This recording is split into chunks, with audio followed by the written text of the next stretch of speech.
ये मेरा है बीटेक हूँ मैं, electronics and communication from Amity university Noida. आपकी मर्जी है, मैंने उनसे परमिशन ली कि प्लीज़ मुझे एक अटेम्प्ट और दे दीजिए करने के लिए। मेरे ग्रैंडफादर जो पहले राज्यसभा के एमपी रह चुके, आई थिंक इंडिया में इतना कंपटीशन है, सो आई वाज लाइक एक प्रोफेशनल डिग्री तो हाथ में होनी चाहिए फॉर अ बैकअप। तो हेलो दोस्तों, उम्मीद है आप लोग ठीक होंगे। आज हमारे साथ है प्रिया अग्रवाल मैम। इनकी रैंक है all India rank 26। So congratulation ma'am. Thank you sir.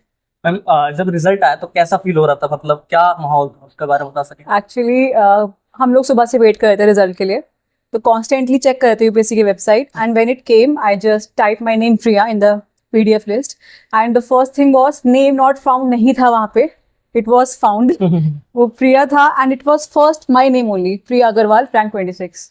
सो बहुत ही मतलब I think non explainable moment है। I shouted, I called my mom from outside and she was like कि क्यों चिल्ला रही है। मैं वाज लाइक मम्मा रैंक 26 प्रिया अग्रवाल, तो एकदम भागती हुई वो आई है। तो आई थिंक मैं पूरे घर में ऐसे ही शाउट करते हुए सबको बता रही थी। रैंक 26 मैम अपने आप में बहुत बड़ी बात है, मतलब अपने स्टूडेंट्स मेहनत कर रहे होते हैं उसके लिए, और रैंक 26 लाना तो आपके, अब जब कुछ ही महीनों में जस्ट 15 दिन के बाद प्रीलिम्स होगा, उसके बाद मेंस की स्ट्रेटेजी जानना चाहता हूँ मैं आपसे। जैसे GS1 GS2 GS3 जैसे सब्जेक्ट है, तो उसके लिए आपने कैसे प्रिपेयर किया था?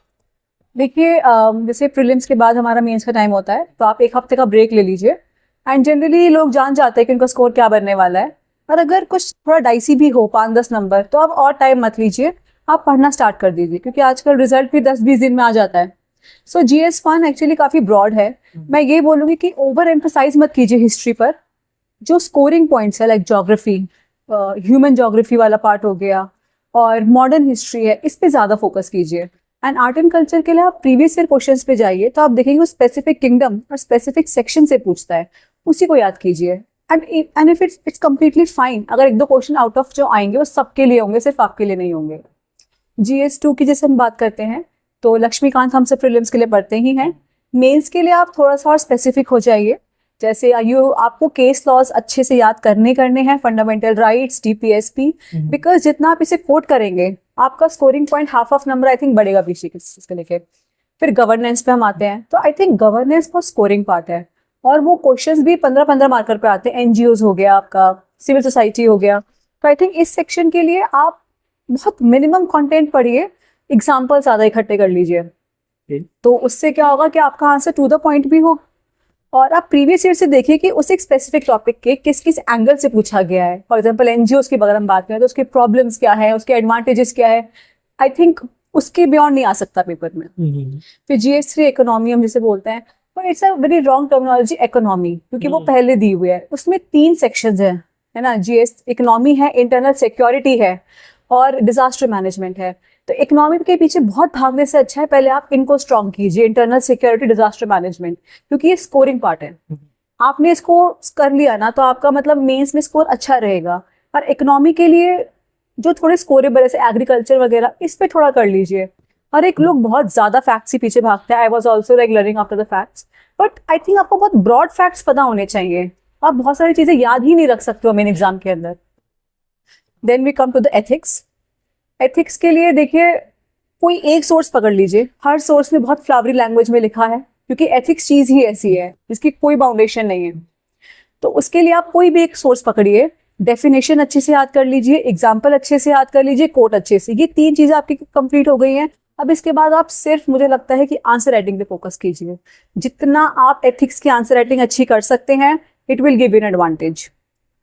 बेसिकली यहाँ पे गर्मी भी बहुत है, तो मैम के फेस पे पसीना दिख रहा होगा, उसके बाद भी मैम आपको इंटरव्यू दे रही है, तो ये बहुत बड़ी बात है ma'am. Thank you sir. And ma'am ma'am ये आपका थोड़ा सा एजुकेशनल बैकग्राउंड क्या रहा था, और आपका अटेम्प्ट कौन सा था? देखिए मेरा है बीटेक हूँ मैं, electronics and communication from Amity university Noida, and मेरा CSE का 4th अटेम्प्ट था। वाइल्ड फॉरेस्ट का मेरा पहला प्रीलिम्स, पहला मेंस एंड पहला interview and selection. And ma'am just आपका ये 4th अटेम्प्ट था, उससे पहले जब 3 अटेम्प्ट्स हुए जिसमें आपका सिलेक्शन नहीं हो पा रहा था, तो आप आपको कैसे मोटिवेट करते थे अपने आप को नेक्स्ट अटेम्प्ट के लिए? आई थिंक मैंने कॉन्स्टेंटली इम्प्रूव किया है। पहली बात तो अपने मार्क्स में, मेरा पहला प्रीलिम्स से निकला, तो दूसरे प्रीलिम्स के लिए मैंने बहुत मेहनत करी, और वो नहीं निकल पाया because not of knowledge, but because lack of confidence in the exam. हम कॉन्फिडेंस लूज करते हैं, सही क्वेश्चन को भी गलत कर देते हैं, तो उससे मेरा 0.1 मार्क्स से प्रीलिम्स रुका। तो आई थिंक वो एक मोटिवेशन था, प्लस माई फैमिली तो बोल ही रही थी कि आपकी मर्जी है। मैंने उनसे परमिशन ली कि प्लीज़ मुझे एक अटैम्प्ट और दे दीजिए करने के लिए। तो थर्ड अटैम्प्ट मेरा प्रीलिम्स पे निकला, मेंस पे मेरा थोड़े मार्क्स से रहा, फिर फोर्थ में मेरा बहुत अच्छे स्कोर से सब कुछ क्लियर हो गया।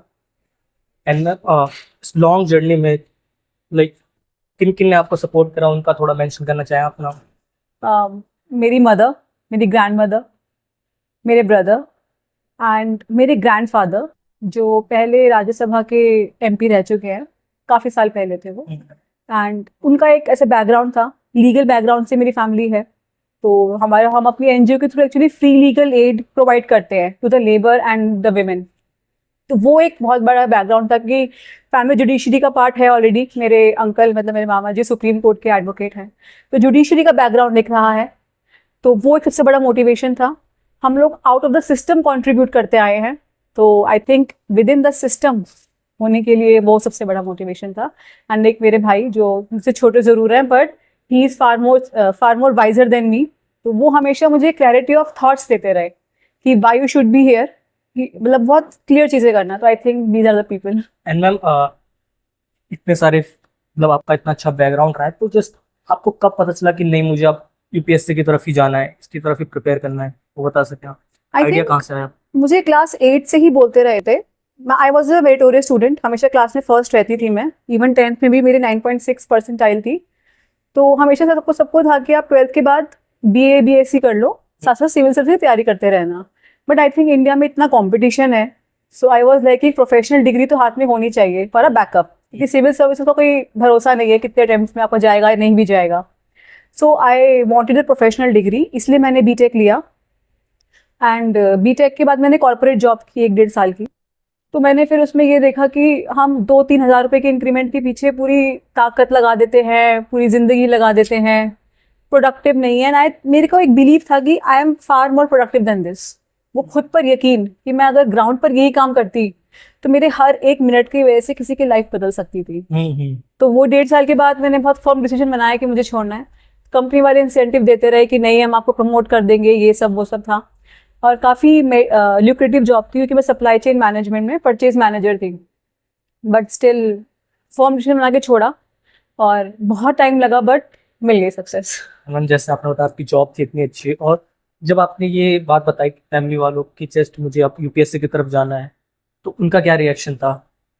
दे were very supportive, they were like कि आप करो, आपको बस खुद पे फर्म बिलीफ होना चाहिए कि आप कंटिन्यू कर पाओ इस चीज़ को लेके। I think they were very supportive for this. इस वीडियो को हम यहीं पे एंड करते हैं, क्योंकि काफ़ी ज़्यादा यहाँ पे डार्क हो रहा है थोड़ा सा, और मैम को काफ़ी ज़्यादा thank you ma'am. Thank you sir. Thank you ma'am. Next video में मिलेंगे।